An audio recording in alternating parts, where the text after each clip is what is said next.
Hey guys, welcome to Tutorial Guru. Today we'll be learning how to turn off recommendations on YT Music app, and now let's dive right in.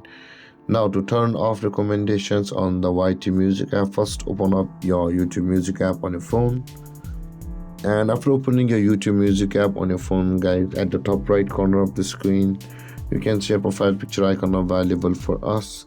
Tap on your profile picture icon at the top right corner of the screen and tap on the settings option over here, the stop of help and feedback, and you'll land over here where you can see the recommendations option available for us.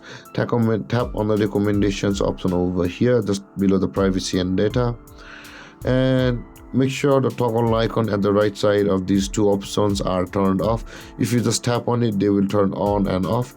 If in your case it's turned on, tap on it and it will be turned off. With that being done, guys, you will have turned off recommendations on the YouTube Music app. And guys, this is how to turn off recommendations on YT Music app. And if you have any confusions or questions regarding the topic, feel free to comment in the comment section below, and don't forget to like, subscribe and hit that bell icon for more videos. Thank you for watching, guys. Peace.